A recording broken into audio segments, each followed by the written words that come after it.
lead approach to this issue.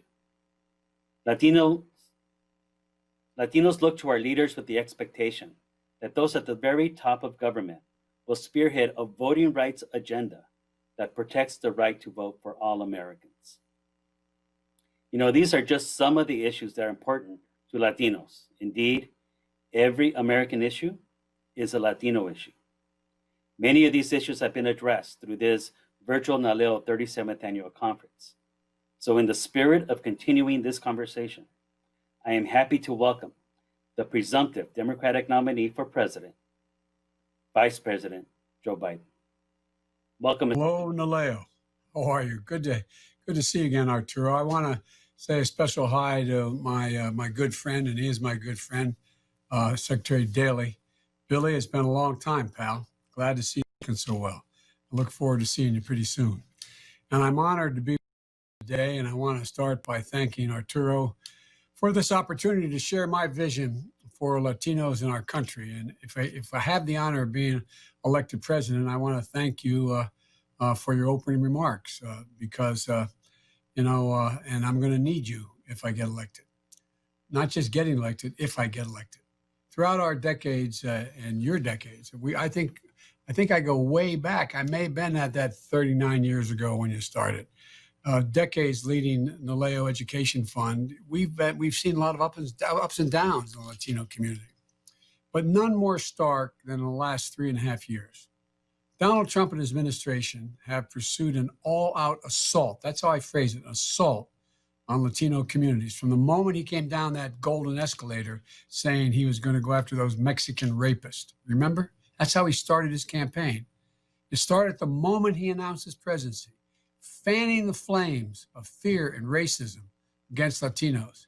It's baked into every aspect of how he's governed. And this week was an especially poignant reminder of the terrible consequences, allowing that kind of hate to grow unchecked. I thought we could defeat hate, but you can only hides under the rocks. And when a president breathes oxygen in, it comes out, roaring out.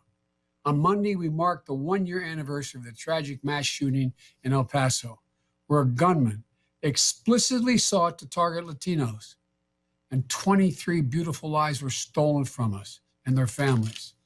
I know what it's like to lose a child, and I know what it's like to lose a wife. It is awful. It is starkly, I shouldn't get started.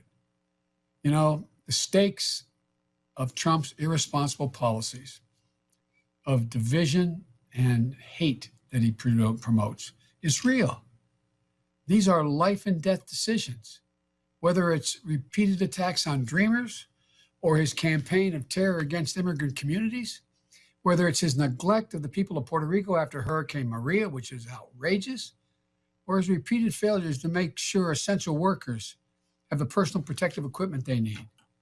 Donald Trump has failed the Latino community time and time again. So, the question you ask, Arturo, how are we going to make real a better life for Latinos? That's the key question. And the future of our country literally depends on how we answer it. That's how important it is. Because here's the God's honest truth. The future success of the country is going to depend on our ability to make sure Latinos have opportunities and the tools to succeed. Latinos are among the fastest growing population in the United States. Already 1/4 of our school children, 1/4 of our school children are Latino. How in God's name can we have a strong and thriving republic if we don't fully deal Latinos into every aspect of American life? These kids are not someone else's kids, they're our kids. They're the kite strings that lift our national ambitions aloft. That's why earlier this week I released my Latino Agenda.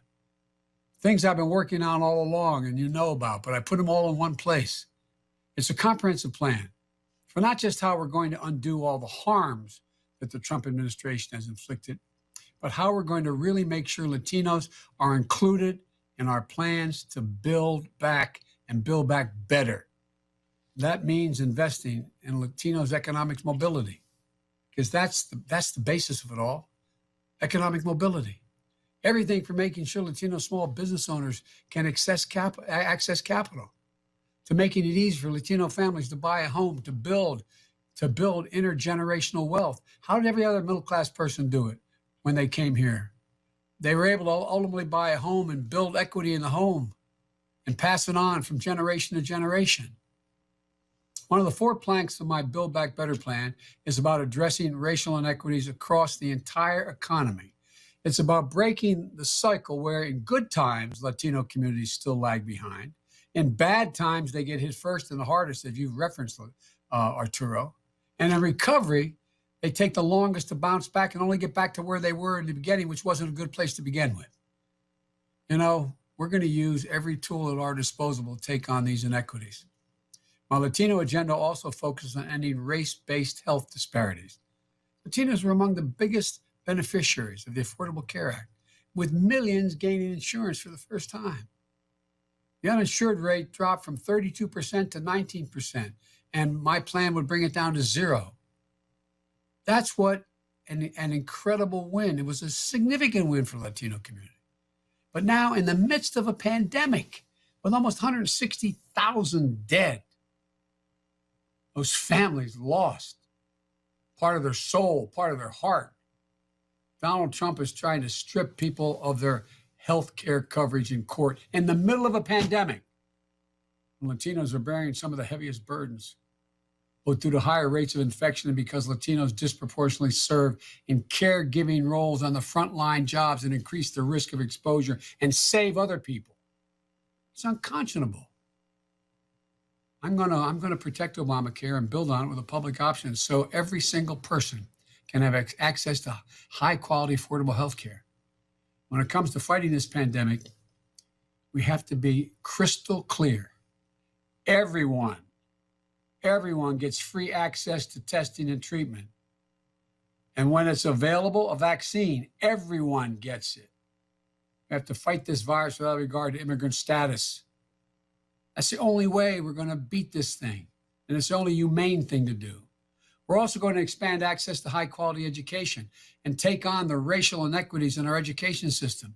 That starts early by making sure high quality pre-K is available to every child 3 and 4 years old, because the studies show that it increases exponentially the prospects of success through the entire 12 years. It goes all the way through making sure post-high school education is affordable for Latino students, ensuring public colleges and universities are tuition-free for families making less than $125,000 a year, doubling Pell Grants, $12,000, increasing funding for Hispanic-serving institutions. I started today by speaking about the tragedy in El Paso 1 year ago. We also know Latinos suffer every day from hate crimes and gun violence that doesn't always make national headlines. Under the Biden administration, we're going to get weapons of war and high-capacity magazines out of our communities. I'm going to take the fight directly to the NRA and hold gun manufacturers accountable for the damage they cause to Latino families. And finally, we're going to restore our values as a nation of immigrants. You know, Trump fails to understand the basic truth of immigrants, that they're the incredible source of our nation's strength, and they always have been. All the way back to the 1860s when my Irish ancestors jumped on coffin ships in the Irish Sea, not knowing where they were going, not knowing where they're going to make it to the shore, all the way to today. There's the reason we've been able to constantly renew and remake ourselves, because we've been able to cherry pick the best of every culture. It takes courage to leave and come here, from every continent, from every background. That's why we're who we are. If I'm elected president, we're going to immediately end Trump's assault on the dignity of immigrant communities. We're going to restore our moral standing in the world and our historic role as a safe haven for refugees and asylum seekers and those fleeing violence and persecution. My Lord, we've never made asylum seekers seek asylum outside the United States of America. We're going to stop the inhumane practice of separating children from their parents and work to reunite families. Look at all the families that are not reunited. We're going to stop detaining people indefinitely, invest instead on case management programs to help ensure migrants get the support they need while they're navigating the asylum process. It's going to cost a lot of money, but it's a hell of a lot cheaper than building a wall. We're going to restore sensible enforcement priorities and stop terrorizing Latino communities. The idea you wait outside 10 o'clock mass to grab someone from church. The anxiety for the children, the anxiety is overwhelming. It's going to have a profound impact on a generation. We're going to protect dreamers and their families, and every single agreement that the Trump administration signed to turn local law enforcement into immigration officials. And on day one, I'm going to send Congress a bill for immigration reform. We'll focus on keeping families together. It's about families, including providing a clear roadmap to citizenship for 11 million undocumented undocumented immigrants. Stop treating them the way they're being treated, who are living in and enriching our communities every single day. I know that's a pretty big agenda, but this is the moment to get it done. The pandemic has lifted blinders off so many people in this country about who's really essential to our economic strength. It's not Wall Street bankers or CEOs. The middle class, hardworking union members fighting for the rights of all workers, the folks in the Latino community who are busting their necks every day to keep the country running. And I really do believe we're ready to close the respect gap, the dignity gap, the wage gap, the opportunity gap that so many Latino workers have suffered under for so long. You know, my dad used to have an expression. He'd say, Joey, when he lost a job up in Scranton and we had to move down to Delaware, and my dad never went to college. He was a graceful, good man. He used to say, Joey, a job's about a lot more than a paycheck. It's about your dignity. It's about respect. It's about honor. It's about being able to look your kid in the eye and say, honey, it's going to be okay. That's what we're going to do. Dignity, honor, treating people with dignity. We can build a new administration that reflects the full diversity of our nation and the full diversity of Latino communities.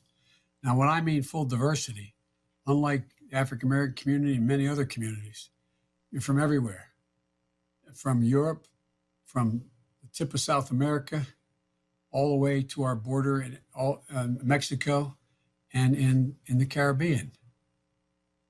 And different backgrounds, different ethnicities, but all Latinos. We're going to get a chance to do that if we win in November. It means we need everyone to get out and vote. I can't do this without your help. The path to victory in November is contingent upon Latino voters, particularly in those battleground states. And I'm committed to speaking directly to the concerns of the Latino community and to mobilizing Latino voters. I have a significant staff. We're trying to advertise on Latino stations, on Spanish-speaking stations. We need every single voter to sign up and get engaged in our campaign. We need you to get out and vote with your family and your friends. Make sure that people know how to register and how to vote safely during the pandemic. We need to provide voters with more options, not fewer. We need to expand the option for participation. No excuse absentee ballots, meaning you get an absentee ballot just because you need one and want one. Increased in-person early voting. Have enough poll workers that can sanitize the machines and make sure we can socially distance and wearing masks without taking away meaningful opportunities to vote in person on Election Day. Our campaign is putting together the largest voter protection effort in the United States history because we know that we have to. We've already seen the impact of the pandemic has had on voting rights and voting during the primaries. We know that voter suppression was alive and well in America before the public health crisis. And make no mistake about it. As you pointed out, the census is part of this too. Everyone needs to be counted. 4 former Census Bureau directors who have worked under 9 presidents, both Democrats and Republicans, have called on the Senate and the administration to work to extend the deadline so we get an accurate count. And Arturo, you mentioned the Voting Rights Act at the beginning. Well, today happens to be the 55th anniversary of its enactment. I worked like hell to strengthen and extend that Voting Act when I was chairman of the Foreign Relations Committee. Throughout my career, going back to 1975, back then, in 2013, though, the Supreme Court came along and stripped the teeth out of the Voting Rights Act. The pre-clearance provision, they said, was no longer necessary. I'm going to make sure it's reinserted if the Congress doesn't get it done in the remaining months of this Congress. Just last year, 29 states introduced or carried over bills that tried to make it harder for people to vote, period. This is blatantly un-American. Our democracy, one person, one vote, that's the very heart of who we are. And if the Senate, Republican Senate, Mitch McConnell and Donald Trump don't take up the bill, newly renamed in honor of my friend John Lewis, to restore the Voting Rights Act to its full power, I will make it a priority on day one that we do that if I'm elected president. So I guess what I really want to say is just thank you. Thank you for the opportunity to speak. And thank you again, Arturo, and everyone at NALEO for the work you've been doing. You make the country stronger. You make us all better. That's not hyperbole. You make us all better. And the country is better, stronger, more prosperous, more decent, more honorable if we, in fact, reach out and embrace the largest population of immigrants in the world, in the United States, and include them across the board. It's a source of amazing strength for us. As I said, I think because of this COVID crisis and unemployment crisis, I think the American people are seeing that now. At least I hope that's the case. I'm going to need your help if I'm elected to get all this done. May God bless you all, and may God protect our troops. Thank you. Thank you, Mr. Vice President, for your remarks, and thank you for joining us at this virtual NALEO annual conference. We wish we could have met in person, but I hope that should you be successful in your quest for election, that you will join us next year in person at the NALEO 38th annual conference. More than anything else, we look forward to both political parties, both campaigns, and both candidates to engage Latino voters across all 50 states so that Latino voters understand what's at stake in this election and they can make an informed ballot. We need both candidates to fight for the Latino vote.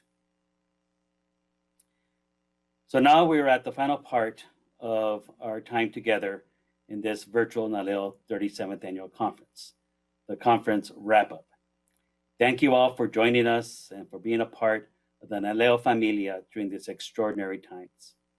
If this was your first time attending a NALEO event, I hope it was worthwhile, and that you'll consider becoming a NALEO lifetime member. I would like to thank another of our presidential sponsors and the host of today's conference wrap-up, Edison International. Their support has been invaluable in our ability to reach and serve our community and to reach our nation's Latino elected and appointed officials. Edison's track record of community engagement and giving back to build a better tomorrow is a part of their commitment to service, a promise that is realized through their support of organizations like ours. So please welcome Pedro Pisarro, President and Chief Executive Officer of Edison International. Hi, Pedro Pisarro here again from Edison International. Thank you for attending the conference. We look forward to welcoming you in Hollywood, California next year.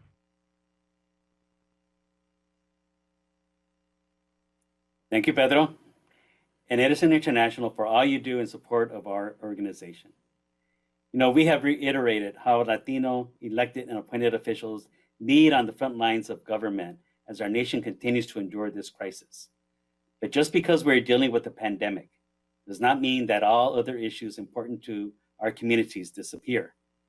This is why good leadership requires new, innovative strategies and collaboration for tackling the public policy issues our communities face. Our next guest is one of those Latino leaders, serving as the mayor of one of the largest cities in in the United States. Please welcome my own mayor, a member of the NALEO Board of Directors, Los Angeles Mayor Eric Garcetti. Thank you, Arturo. It is always a pleasure to be with my NALEO family. And it's my great honor to follow Vice President Biden, a dear friend who asked me to be one of his national co-chairs and find a running mate, somebody who's been committed to our communities for his entire public life. I also want to acknowledge Edison International for helping to make this conference possible, and my fellow NALEO board members who are a source of strength and light every day for me and for this country. I look forward to this conference every year because it's an opportunity to see friends, familiar faces, and to plan our future, to feel the power and potential of our extraordinary coalition. And though we can't be together physically this year, our connections are unwavering, our coalition is as strong as ever, and our vision is clear for a more just America, a place where everyone belongs, and a nation that lives up to its promise, just as it did for my family and for many of yours. The barriers to those goals are always tough to scale, and in this moment of crisis, they seem nearly insurmountable, as we face a virus that struck every community but hit us, Latino families and people of color, with a devastating force. A recession that's shaken every sector but delivered too many knockout punches to too many of our workers struggling to pay rent, and immigrants cut off from federal relief. A census count that's been politically compromised and cut short for every community but leaves so much hanging in the balance for cities and states with large Latinx populations. COVID-19 has affected all of us, but it has not affected all of us equally. In my city of Angels, we saw these challenges early and rose to meet them, bringing testing to all residents, regardless of immigration status, quadrupling test sites in areas with Black and Latinx residents, and establishing the largest emergency rental program in the nation. We deployed unprecedented census resources to reach neighborhoods usually undercounted, and we provided critical cash assistance to more than 100,000 of our neighbors on the brink of financial ruin, nearly 44% of whom were Latino and Latina. We did all of this work because it was right, and it was smart, and it was just.